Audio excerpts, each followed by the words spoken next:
నేను ఈరోజు మీ ముందుకు ఒక మంచి డెలిషియస్ స్వీట్తో వచ్చేసాను. అదేంటంటే కోవా గులాబ్ జామున్. మా అక్క స్పెషల్ డిష్ అండి, తప్పకుండా మీరు కూడా ట్రై చేయాలి. ఫస్ట్ గులాబ్ జామ్ పౌడర్ తీసుకుని మిల్క్ వేసుకుని మంచిగా మిక్స్ చేసుకోవాలి. నెక్స్ట్ గీ తీసుకుని నేను ఎలా అయితే ట్యాప్ చేశానో అలా ట్యాప్ చేసి పక్కన పెట్టేసుకోవాలి.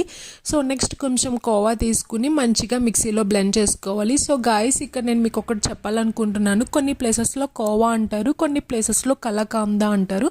సో రెండు ఒకటే, మీకు ఏది దొరికితే దానితో చేసుకోవచ్చు. నేను మిక్సీ చేసుకున్న కోవాని నేను ఎలా అయితే చేస్తున్నానో అలా చిన్ని చిన్ని బౌల్స్ కింద చేసుకుని రెడీగా పెట్టుకోవాలి ఫ్రెండ్స్. నెక్స్ట్ షుగర్ సిరప్ చూద్దాము. నేను ఇక్కడ 3 కప్స్ ఆఫ్ షుగర్కి 3 కప్స్ ఆఫ్ వాటర్ తీసుకుంటున్నాను. దట్ ఈజ్ ఎనఫ్ అండి. 3 కప్స్కి 3 కప్స్ ఆఫ్ వాటర్ చాలు.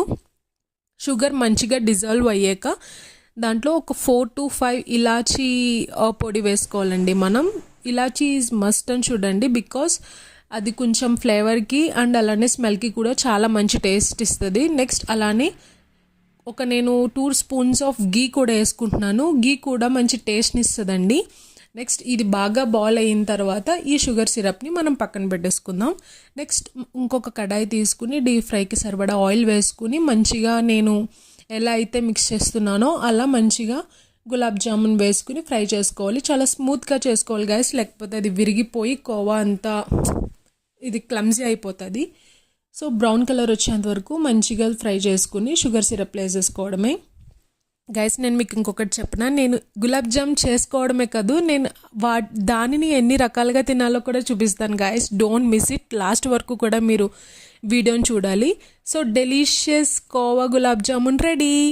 సో నీకు చెప్తానని చెప్పాను కదా, ఇదే అది. సో కోవా బన్ తినుంటారు మీరు. కోవా గులాబ్ జామున్ బన్ ఎప్పుడన్నా తిన్నారా? సో అదే ఇది.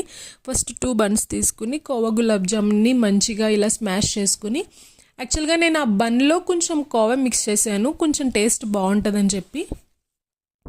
ఈ కోవా గులాబ్ జామున్ని కూడా పెట్టేసి తింటే ఉంటుంది గాయస్. అసలు నాకు ఈ రెండింటి కాంబినేషన్ అంటే చాలా ఇష్టం, మా అక్క చేసే దానిలో. నెక్స్ట్ ఏంటో అది అందరికీ తెలిసే ఉంటుంది మ్యాక్సిమం, ఇది తెలిసి ఉండదు.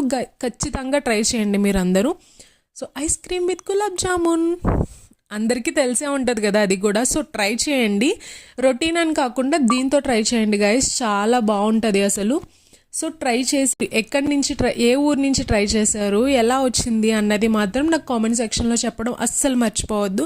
So please do subscribe, share and like. So చాలా థ్యాంక్స్ అండి, మీరు ఇంత